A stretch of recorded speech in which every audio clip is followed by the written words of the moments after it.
The overall theme of today's video is the art of creation. That is how our emotions, how our thoughts become our beliefs, our stories, which then drive our actions and behaviors, ultimately leading to our lived reality.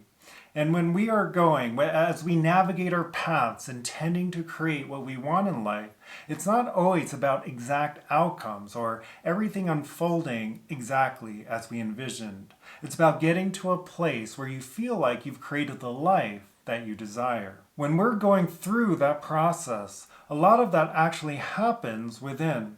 And a lot of that is working through confusion and uncertainty and doubt and second guessing ourselves until we kind of get to the end result. And so that's where I feel like that commitment comes into play. Committing to whatever it is that you desire while also surrendering over the outcome. And that can be a really tricky place to be. The art of creation is really a co-creative process with life, meaning it's learning to take inspired action towards what we want, while also surrendering over when we're going to get to where we're going, what that even looks like or how it happens.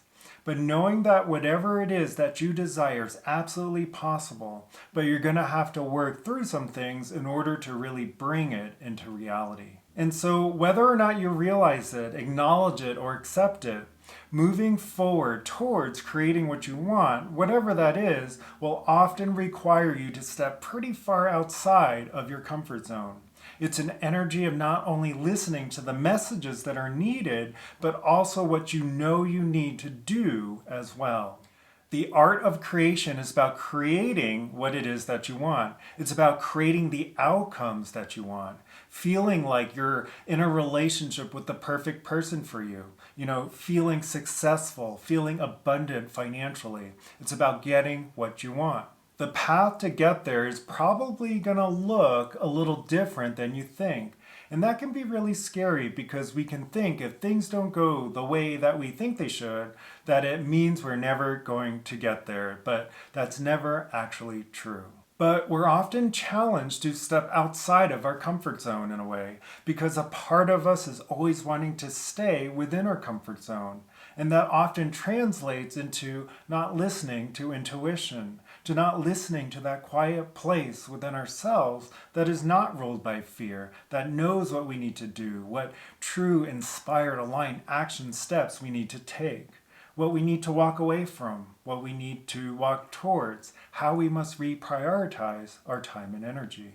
The unknown can be so scary that it attaches us to a specific outcome, to a specific way of things playing out, a specific way that a particular relationship will work out, or that a specific job pans out in a particular way. It's like we're attached to a specific outcome because in our minds, if that outcome doesn't happen, enter worst case scenario, which is never actually the case. But that's oftentimes why we get ourselves attached to certain ways of doing things. And so this attachment to a specific external outcome is actually going against our intuition, to step outside of our comfort zone, to embrace some sort of unknown, whatever that is. It's important to remember that an attachment to an external outcome that you have might not be the actual outcome that's best for you, which again probably strikes fear in a lot of us. Only because we're afraid that if things don't play out in the specific way that we want, we're not going to be okay, or we're not going to get what it is that we want. When in reality, I actually feel the opposite is true. That is one reason I talk a lot about the distinction between internal and external outcomes with my coaching clients.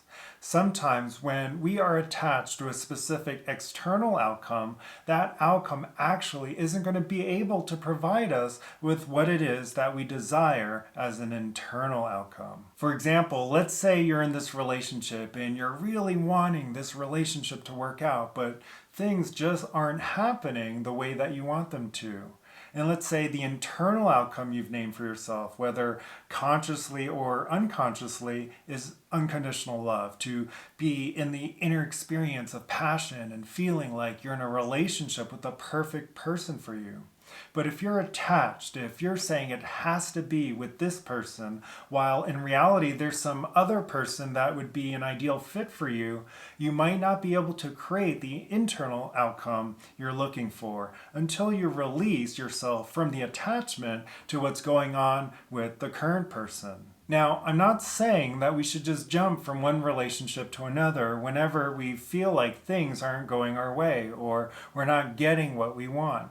I'm simply sharing an example of how sometimes when we're chasing some sort of specific external outcome, we can keep triggering ourselves by the fact that something isn't happening or hasn't happened yet. It can feel like you're getting further and further away from what you're trying to create, but in actuality, you're not.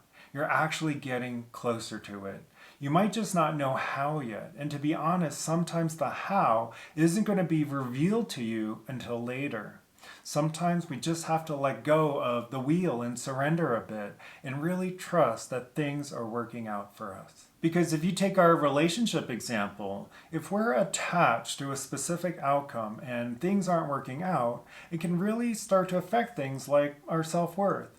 And that becomes a life lesson, an opportunity to learn. It's not to say you're better than whatever it is you were trying to chase, but rather that you deserve more or that situation didn't align with your worth in some way. So sometimes it can feel like you're further away from what it is that you're trying to create, but in reality you're closer than you've ever been. And you might ask yourself, how can this be true? When things fall apart, when things don't come together the way that we really want them to, it can feel heavy because it can feel like whatever it is that we desire is just never going to happen. But that's just us not listening to our intuition. Instead, that's us listening to our triggers, our fears. So sometimes we have to gain a higher perspective to zoom out and see the bigger picture that things really are working out for us, even if we don't yet know how. This is about focusing on what we can control, our thoughts, our actions, our behaviors, and surrendering over the rest. We won't always know how things are going to turn out. We just have to trust that things are going to turn out in the best way for us, no matter what that ends up looking like. And I know how easy it can be to get caught up in the control, to get caught up in the holding on. We may think things like, well, things have never worked out for me in the past. But you know, a lot of times, some of the worst things that we go through are actually preparation for some of the best days of our lives. And so just because things haven't worked out or didn't work out, it doesn't mean that they're not working out. It can be life telling you that you actually don't want things to work out that way. There's something better for you. It's going to require trust. And that can be really scary because, well, self-trust can be hard. Now, this next point I'm going to make may be triggering for some, but I have to mention it anyway. Sometimes what we think we want, whatever outcome we believe we want, it may not actually be in alignment for us. It's just some sort of situation that we've attached ourselves to. What we think is coming from intuition or some form of higher guidance is actually coming from our personality, our inner patterns that have brought us to where we are today. That is, attaching ourselves to outcomes that may not actually be serving us. In this day and age, it can sometimes be difficult to hear the quiet voice of intuition. We live in a fast-paced world where our mind is constantly, often overthinking, and our nervous systems are constantly in a state of stress. That's why things like nervous system regulation and becoming aware of our thoughts through mindfulness is such a big part of my coaching process with clients. It's only when there's a spaciousness between us and our thoughts, a state of calm within our nervous system, that we can truly see that when things aren't working out the way we thought we wanted, that it may actually be setting the foundation for things to work out in a better way for us. And again, I recognize that there might be some of you who get upset with me for saying this, like, how in the world could my current life situation be working out for me? But the lesson here is learning to embrace the unknown with self-trust, which can be a very difficult thing to do. But you have to let go of what you think you want or how you think you want things to play out, which again, I know can be really hard. You might not have all the answers right now.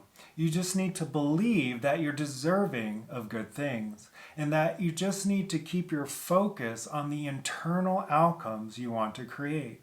Maybe it's to live in the experience of happiness or gratitude or inner peace. By keeping our focus on what we want to create internally, we release ourselves from the specific ways in which we want something to happen externally. And in doing so, it's just a matter of time before our outer experience aligns with our inner experience. When we are working towards something that we desire, we're going to encounter obstacles. And those obstacles are where most people give up. It's where most people are like, I'm never going to create what I truly want, and fall back into old habits or, play it safe or settle for situations that don't serve them or whatever the case is. Facing the obstacles on the path of creation is where creation actually happens. Because when you're facing those obstacles, when you're facing those moments where it feels like things aren't working out for you, where it feels like nothing is going your way, where it feels like you're further away from what you want to create than you have ever been, the choices that you make in those moments are what are going to determine how things move forward. You're always going to have a choice between two paths. You can either let your fears, your anxieties, your doubts, your insecurities win, or you can have faith and confidence and self-trust, knowing what it is that you're deserving of. Either way, you're going to be right. Not everyone is guaranteed to create what it is that they desire. If it was, we would live in a world with a lot more happy and fulfilled people. When we are able to align our inner mental strategies, our emotional patterns, our body, including the nervous system, that's ultimately when we are able to create whatever it is that we want. And often the outcome is going to be better than anything we can even imagine.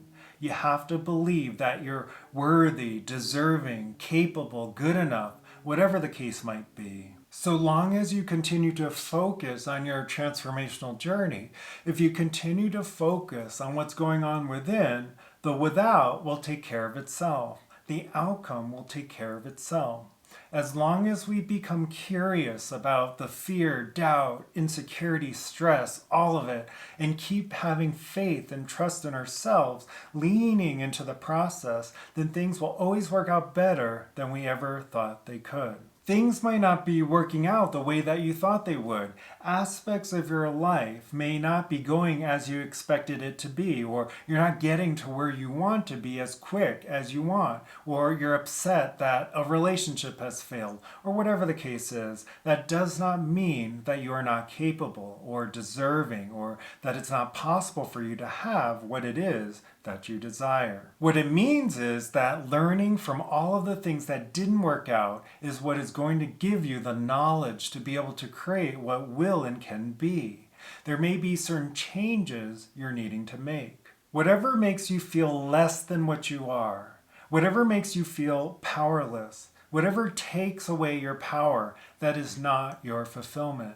Whatever makes you second guess yourself and your worth, whatever doesn't align with what it is that you're deserving of, whatever makes you feel like you have to prove yourself or prove your worth, that isn't your fulfillment. That isn't what's meant for you. That isn't where your happiness lies. As long as you train to align your emotions, thoughts, choices, decisions, and actions with your worth, then you're going to get whatever it is that you desire. Even if that means walking away from what you think you want because it doesn't make you feel good about yourself, because it doesn't make you feel like you are investing in what it is that you deserve. That's probably one of the hardest lessons I've had to learn on this journey, is that we do have to take chances on ourselves and say, this isn't what I want for myself. This doesn't align with what I know that I deserve. And in leaving it in the past or choosing not to invest in it anymore, that's a very difficult thing to do. But the only way that we can open up our energy to what it is that is truly meant for us is if we let go of our attachment to how things need to be. So certain changes may need to be made to align your vision and your energy more with what it is that you want and deserve, whatever that means for you. Thanks for watching. Thank you so much for your support of this channel. I do hope that this video helped and resonated with you in a way that you are needing today. And as always, I wish you nothing but care and courage on your journey moving forward.